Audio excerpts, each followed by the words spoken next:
Ok, donc bonjour à tous. Donc cette semaine, on va terminer le sujet du temps. Et cette fois-ci, on va parler du temps logique. Par la suite, si on a encore du temps, on va aborder le prochain thème qui est celui des modèles de panne et de systèmes distribués. Ok, donc horloge logique. Donc la semaine passée, on a parlé de temps physique, donc un temps qui est maintenu à base d'un RTC, un Real-Time Clock, qui doit être donc périodiquement synchronisé à travers donc différents algorithmes comme celui du NTP avec d'autres machines. Donc bon, comme j'ai dit, ce temps-là physique est très utile pour faire la synchronisation puisque chaque machine peut le maintenir plus ou moins exact là, avec son horloge matérielle locale. Bon, là, bon, bien que c'est utile, il y a des situations où utiliser le temps physique est essentiellement un overkill, c'est-à-dire que ça donne plus d'informations que nécessaire pour une certaine application. Et ce qu'on va voir souvent dans ce cours, c'est que une des tâches importantes à faire avant de travailler sur une solution, de créer une solution pour un système distribué, c'est de comprendre exactement quelles sont les exigences de notre application ou de notre système. Et à ce moment-là, de fournir une solution qui donc essentiellement livre la marchandise, là, qui donc fournit, qui respecte les exigences désirées, ni plus ni moins. Donc, si on utilise une solution qui est trop lourde, qui est trop puissante pour donc les besoins qu'on a, à ce moment-là, on perd en performance. C'est-à-dire qu'on perd des opportunités d'optimiser notre système encore plus pour obtenir une meilleure performance. Et ça, c'est pas désirable pour nous. Okay? On veut avoir la meilleure performance possible. Donc, maintenant, ce qu'on va parler, c'est des situations où le temps physique n'est pas nécessaire, c'est-à-dire qu'on n'est pas intéressé à savoir combien de secondes s'est passé entre tel et tel événement dans le système. C'est pas important pour nous. La seule chose qu'on va savoir, c'est quel est l'ordre des événements. Okay? Dans quelle séquence les événements se sont passés. Okay? Donc à ce moment-là, bon, quels sont des exemples là, où ce temps logique pourrait être utile. Okay? Donc, on pourrait par exemple essayer de déterminer quel est l'ordre d'événements tels que des instructions, des appels de méthode, saisie de commande ou l'envoi et l'arrivée de messages. Okay? Donc, ça, c'est des événements qui pourraient se passer sur différentes machines. Et on aimerait donc déterminer c'est quoi l'ordre de les séquences de ces événements-là. OK. Donc, l'ordre logique, le temps logique, parlons d'abord là, de ce temps-là dans d'autres environnements. Donc, si on a par exemple une seule machine qui fonctionne avec juste un fil d'exécution, donc un seul thread, le temps logique c'est trivial. Là. C'est simplement la machine exécute une commande à la fois. Donc, l'ordre que les commandes sont exécutées, ça représente exactement une séquence d'exécution qui est l'ordre logique là, de toutes les instructions dans la machine. Si on a plusieurs threads, à ce moment-là, ce qu'on pourrait faire pour déterminer l'ordre d'exécution et qui serait facile à faire, ce serait d'utiliser l'horloge système de la machine. Donc là, parce que ce qu'on avait vu la dernière fois, c'est que si on veut comparer des horodatage, une façon, c'est évidemment de faire des synchronisations d'horloge à travers plusieurs machines, mais c'est pas l'idéal. Okay? Donc, le mieux, c'est d'essayer d'utiliser des horodatage qui proviennent de la même machine. Donc, si on a un environnement où c'est une seule machine qui roule plusieurs threads, à ce moment-là, oui, on est tout à fait justifié d'utiliser l'horloge système de la machine comme temps physique et comparer les horodatage des différents événements et les ordonner de cette façon-là. Donc là, maintenant, dans l'environnement qu'on a dans les systèmes distribués, donc plusieurs machines différentes, les horloges physiques sont pas assez parfaites. Donc, difficile d'utiliser l'horloge système et obtenir les temps physiques pour obtenir une séquence, un ordre d'événements exact, parfait. Donc, on a peut-être besoin d'un autre mécanisme si c'est vraiment ça qui est important pour nous. Ok, donc c'est ça la notion de l'horloge physique. Donc, complètement, on abandonne la notion de temps physique. On fait juste essayer d'établir l'ordre des événements. Donc, encore une fois, en termes d'historique, qui a le premier à déterminer, à définir ce concept, c'est Leslie Lamport. Okay? Donc, c'est lui, encore une fois, dans les années 70, qui introduit cette définition de temps logique et qui va aussi nous offrir les premières solutions pour maintenir ce temps-là. Okay? Et vous allez voir que les solutions qu'il offre sont vraiment adaptées pour le temps logique. Ne requiert simplement d'ajouter des structures de données dans des messages et de maintenir un peu plus d'informations dans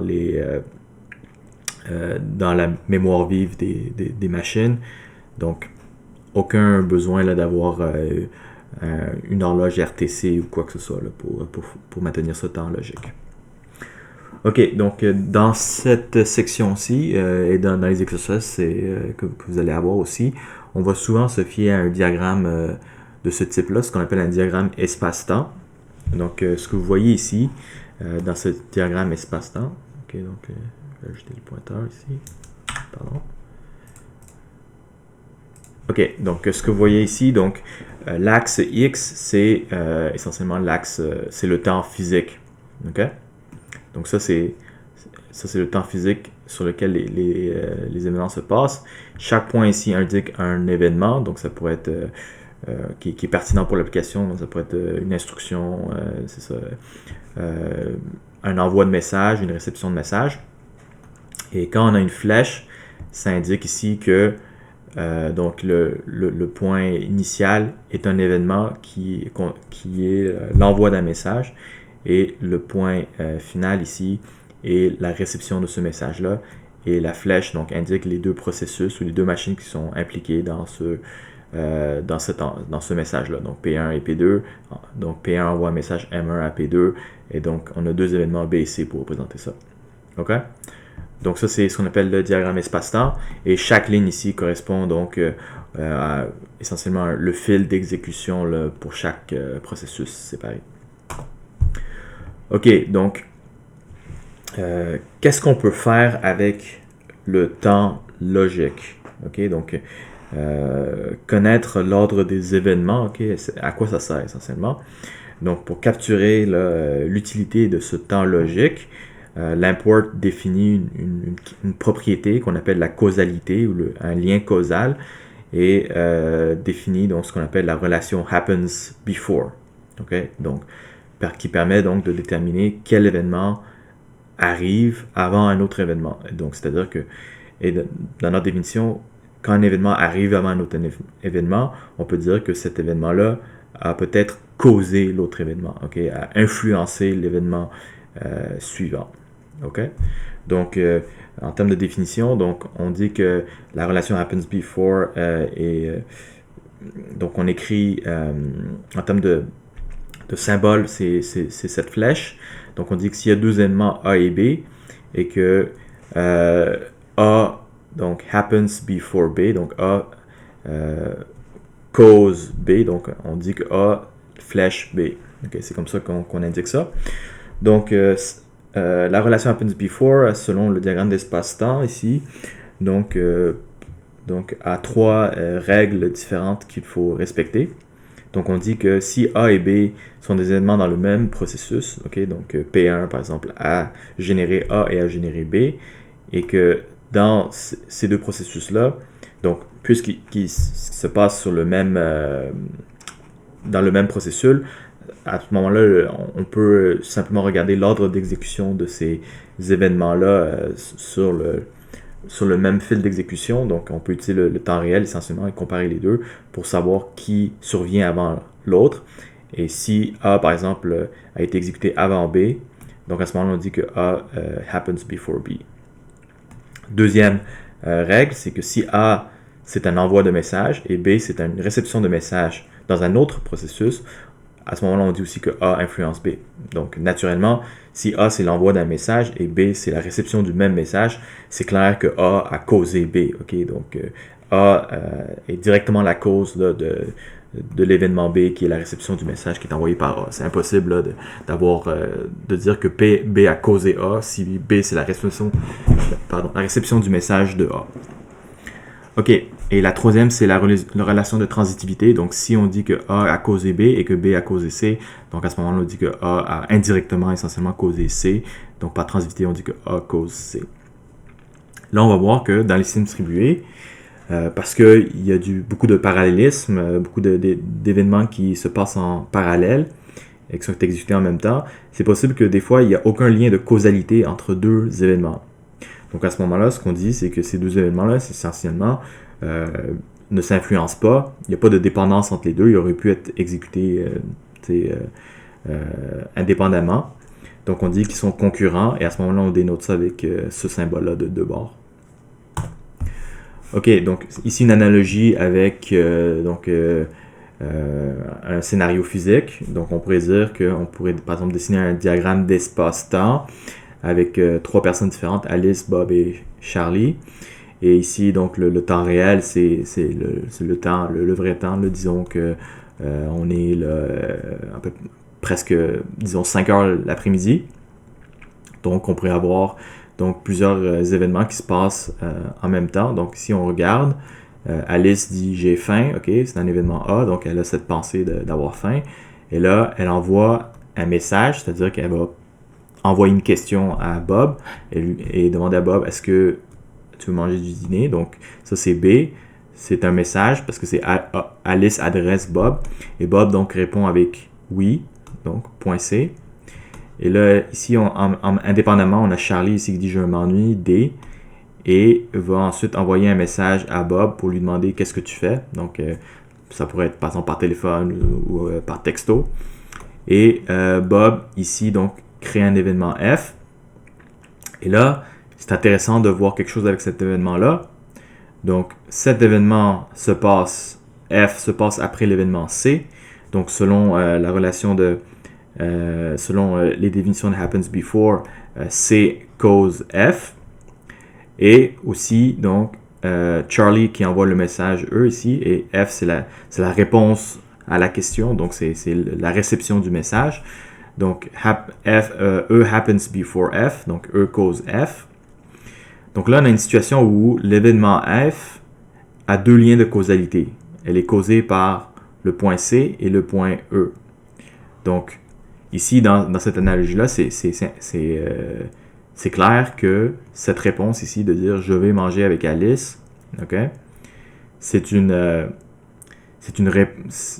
réponse qui est influencée par deux événements. Donc, un, par le fait que Bob a déjà accepté de manger un dîner avec Alice. Donc, c'est pour ça que le contenu de la réponse est « je vais manger avec Alice ». Donc, c'est pour ça que F a été influencé par C et par transitivité a été influencé par B, qui est la question d'Alice. Et on voit aussi clairement que l'existence de ce message F, okay, qui est de donner une réponse, fournir une réponse à Charlie, ben ça c'est évidemment causé directement par le fait que Charlie a posé une question à Bob. Okay, donc si Charlie n'avait pas posé cette question, qu'est-ce que tu fais? Ben, Bob n'aurait jamais généré d'événement F de dire je vais manger avec Alice pour Charlie. Okay? Donc, c'est clair ici là, que ces deux-là ont causé F. Et par transitivité, okay, pourquoi est-ce que F doit répondre avec une réponse avec l'activité qu'il va faire ce soir? C'est parce que Charlie s'ennuyait, donc il voulait demander à ses amis qu'est-ce qu'il faisait. Okay? Donc, ce que je vous invite à faire donc, par vous-même, c'est donc là je viens de faire l'exercice pour le point F, je vous demande de faire l'exercice là pour tous les autres points et identifier dans ce diagramme espace-temps quels événements sont causalement liés, donc combien il y a de relations happens before et quels événements sont indépendants d'entre eux. Okay? Donc quels événements sont sont pas liés entre eux. OK. Donc, ça, c'est un peu plus de détails là, sur les relations de causalité. Donc, l'idée c'est que si, selon la définition de happens before, on détermine que un événement a causé un autre, ok? Bon, en réalité, ce qu'on veut dire, c'est que cet événement-là a potentiellement causé l'événement du futur. Okay? C'est sûr que si on cherchait un peu plus loin dans la logique là, de l'application, dans ce qu'on appelle la sémantique là, des événements, on pourrait identifier qu'en réalité, il n'y a pas eu de lien de causalité, que c'est tout simplement deux événements se sont passés, puis on est capable de tracer un s'est passé après l'autre, à travers une relation de causalité, mais si on regarde là, la logique des applications, il n'y a pas eu de vraie dépendance. Mais ici notre définition de happens before, de causalité, est agnostique, c'est-à-dire qu'elle est indépendante de l'application qui roule par-dessus. Donc, qu'est-ce que ça veut dire? Ça veut dire qu'il faut capturer tout ce qui est potentiellement lié ensemble. Et donc, la seule chose qu'on peut dire, si on ne connaît pas l'application, on ne connaît pas la logique des événements, la seule chose qu'on voit, c'est que si on observe que des événements peuvent être liés entre eux, il y a potentiellement une influence entre les événements du passé et les événements du futur. Donc, c'est ça qu'on essaie d'expliquer ici. Donc ça, c'est la définition de base de causalité. Et là, ce que l'import va faire, c'est fournir une solution pour maintenir tous les liens de causalité, pour aider les machines à facilement déterminer si un événement a été causalement lié avec un autre événement. Donc ça, c'est un autre exemple d'espace-temps. Et à ce moment-là, l'exercice que je vous demande, c'est de remplir ici les différentes paires, d'indiquer quelle est la relation entre ces différentes paires d'événements. Donc, est-ce qu'il y a une relation de happens before ou est-ce qu'il y a une relation d'indépendance entre les deux événements? Donc, je vous invite à poser et puis de faire l'exercice rapidement avant de continuer. Donc la première réponse est A cause B. Donc, ça, c'est selon la règle numéro 1. Donc, A et B sont sur le même fil, sont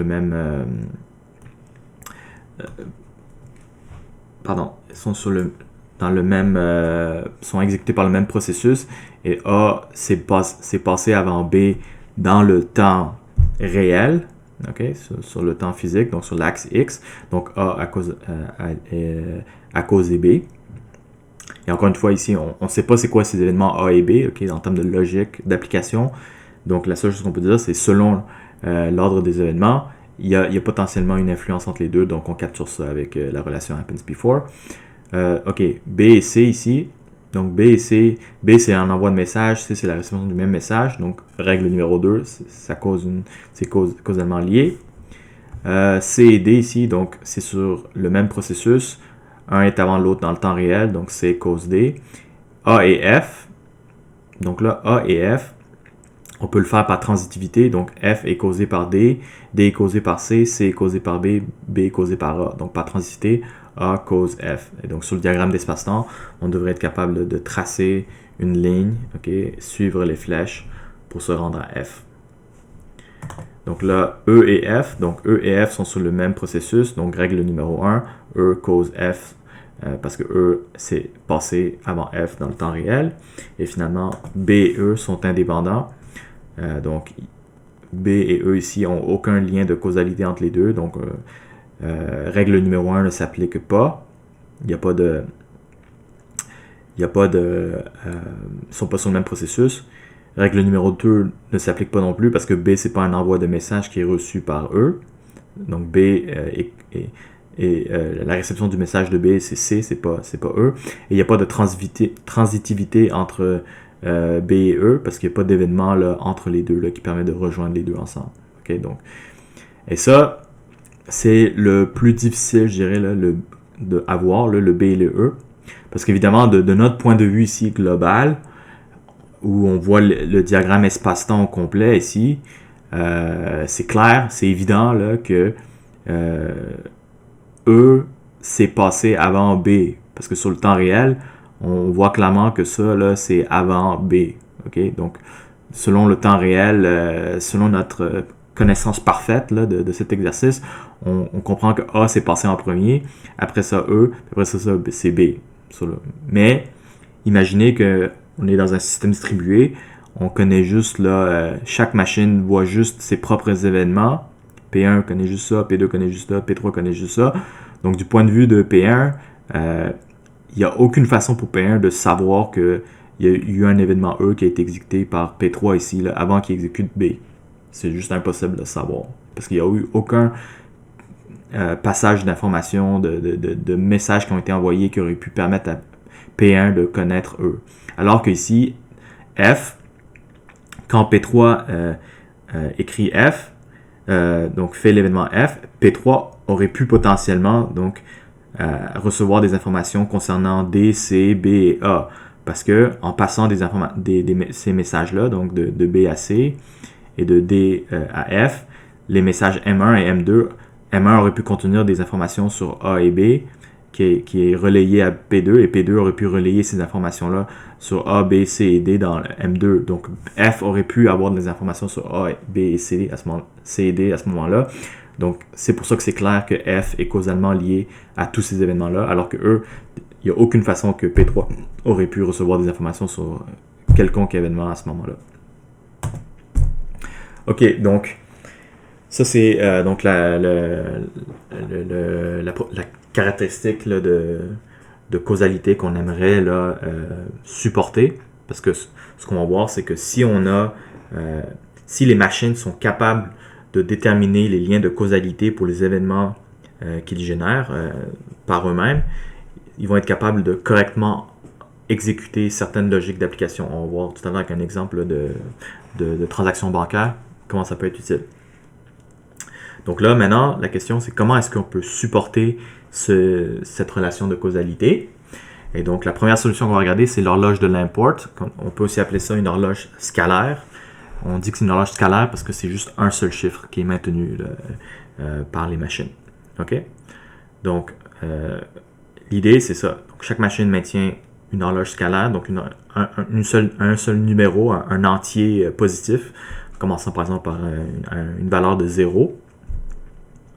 Et à chaque fois qu'un processus envoie un message, il va donc y attacher un horodatage. Essentiellement, l'horodatage correspond donc à la valeur du compteur actuel maintenu par la machine. Okay? Donc, on dit qu'une machine PI maintient une horloge CI, donc une variable CI pour PI. Et donc, l'horodatage d'un événement, c'est la valeur actuelle du CI. Et le compteur va s'incrémenter ou va être mis à jour d'une certaine façon. C'est ce qu'on va voir dans le prochain slide. Donc, comment ça marche? Chaque fois qu'un processus PI génère un nouvel événement localement, il va incrémenter son compteur et ensuite associer l'horodatage actuel à son compteur.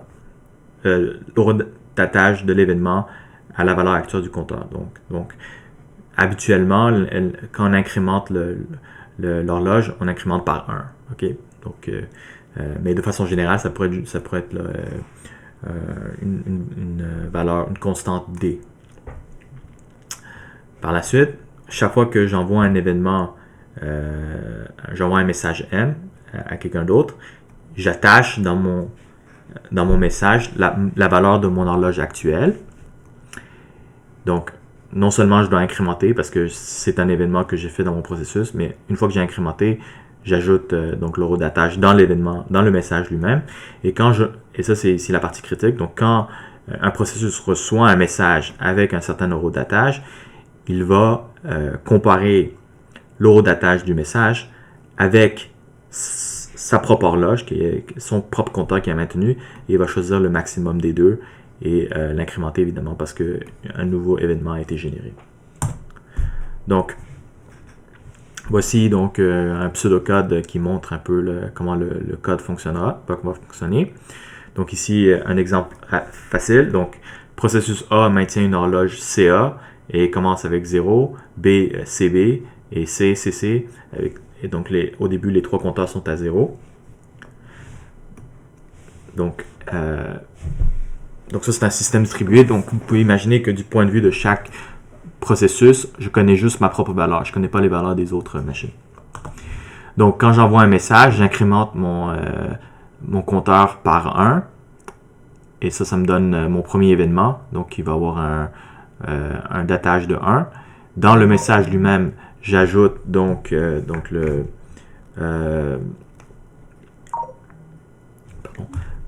j'ajoute l'horodatage que je viens de réaliser. Et ça s'est passé donc dans le message à B. Donc, à ce moment-là, B, qu'est-ce qu'il doit faire? Il doit prendre le maximum de son horloge actuelle, qui est 0, avec l'horloge du message, qui est ici le CL.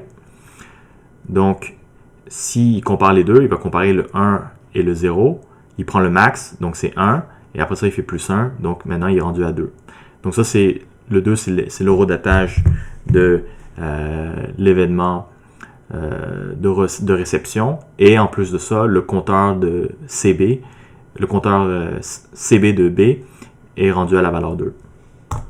Donc si on continue, B peut envoyer un message, donc incrémente son compteur, écrit l'horodatage dans le message, et là C va comparer donc maintenant va comparer l'horodatage 3 avec sa valeur actuelle de CC qui est de 0. Donc, le maximum des deux, c'est 3 et va l'incrémenter. Donc, on est rendu à 4. Donc C a un horodatage de 4 avec pour l'événement ici. Et en plus de ça, son compteur a changé à 4. On continue. Donc, ici, B ici va envoyer un message à A. Donc là, l'envoi du message incrémente son horloge par 1. Donc, sa propre horloge qui était à 3, maintenant est rendue à 4.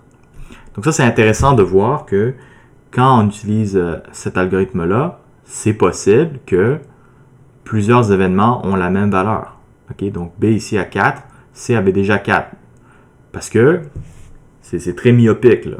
Du point de vue de B, il ne sait pas là, que C est rendu à 4 quand il lui envoie ça. Il n'y a pas eu de message qui connecte. Là, il n'y a pas eu de message de C à B qui aurait pu permettre à B de savoir que C a déjà utilisé la valeur 4. Donc, il n'y a aucune notion ici là, que tous les horodatages doivent être uniques. Okay?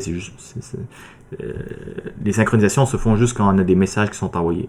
Donc, B peut avoir mis un datage de 4 sur son message ici, l'envoyer à A, et A compare donc son horloge qui est de 1 avec le 4. Donc 4 c'est le maximum, fait l'incrémentation et il est rendu à 5. Et ici, C peut envoyer un message, et à ce moment-là, incrémente de 1, envoie 5 dans le message, et là c'est 5 et 4 qui sont comparés ensemble par B, donc il va choisir 5 plus 1, il est rendu à 6. OK? Et ici, donc 5, j'envoie un message, incrémente à 6.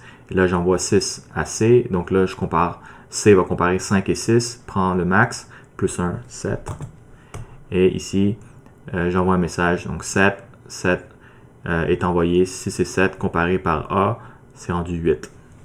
OK? Et 9 à 10. Donc, à la fin de cet exemple, quelles sont les valeurs finales de chaque horloge? Donc, CA va avoir une horloge finale, un compteur final de 9. B va avoir un compteur CB final à 7. Et C va avoir un compteur final CC à 10.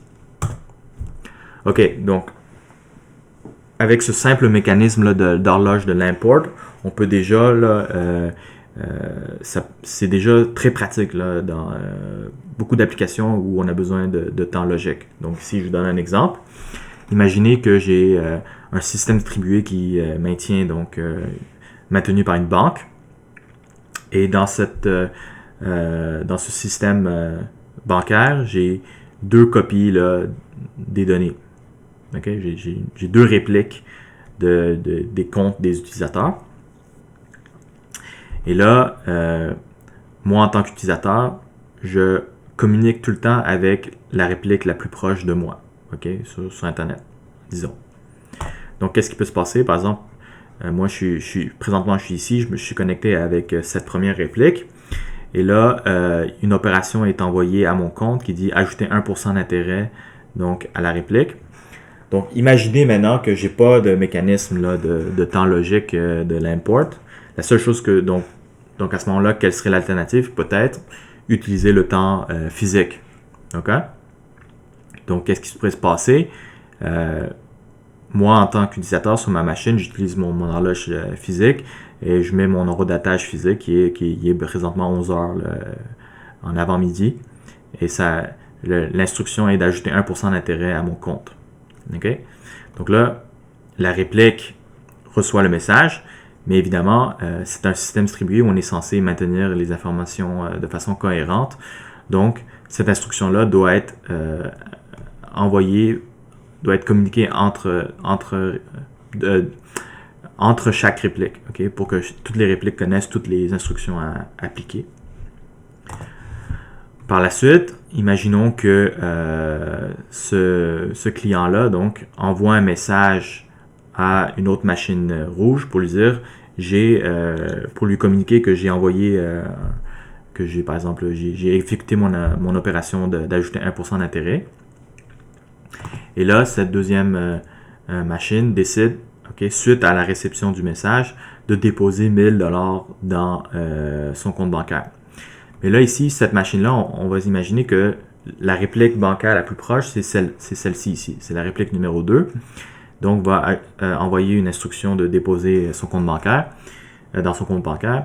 Mais là, dans une situation où on utilise des horloges physiques, c'est possible que cette machine-là, quand elle fait l'horodatage de son instruction, elle a un temps de 10,59. Okay? Parce que c'est possible que ces deux machines ne sont pas synchronisées. Donc, l'envoi du message a été clairement fait à 11,01, mais quand la machine reçoit sur son horloge, quand elle reçoit le message, c'était 10,59, puis c'est ça qu'elle écrit dans son instruction. Donc, à ce moment-là, cette réplique-là doit envoyer, synchroniser l'instruction à l'autre réplique et dire j'ai reçu une commande de déposer 1000$ à 10,59. Donc là, imaginons qu'une fois que les deux commandes sont reçues, que les deux répliques décident d'appliquer les instructions selon l'horodatage physique, on va avoir un problème. Okay? Pourquoi? Parce que le dépôt de 1000$ va être exécuté en premier et après ça, on va faire l'ajout de l'intérêt. Donc, qu'est-ce qui va se passer? L'ajout de 1% d'intérêt va déposer 10$ de trop dans le système. Parce que ce 1000$, selon l'ordre causal, qui est clairement visible ici, c'est-à-dire que le 1% d'intérêt s'est passé en premier. Après ça, il y a eu un envoi de message à 2 pour lui dire d'envoyer son dépôt après d'avoir fait l'ajout d'intérêt. Okay? C'est pour ça qu'on a ce message-là, pour exprimer qu'il y a une causalité qui dit que le 1% d'intérêt se passe avant le dépôt de 1000$. Mais si on se fie à l'horodatage physique imparfait et qu'on fait le dépôt avant l'ajout d'intérêt, on a 10$ de trop dans le compte. Donc, on a un problème ici en termes de causalité. Donc, comment on peut respecter le problème? En utilisant donc une horloge de l'import. Donc, comment ça fonctionnerait à ce moment-là? Donc, on maintient, au lieu de maintenir le temps physique, on maintient le compteur. Donc, ici, la machine verte maintient son compteur, commence à 0. Donc, envoie l'événement ajouter 1% d'intérêt. Donc, ça, c'est un envoi de message. Donc, l'événement va recevoir le datage de 1 et la réplique ici va créer le datage de 2 pour le message de réception. Et là, imaginons que la réplique donc achemine le message à l'autre réplique. Et bon, ici, pour simplifier les choses, là, pour ne pas avoir des chiffres trop gros, j'ai tout simplement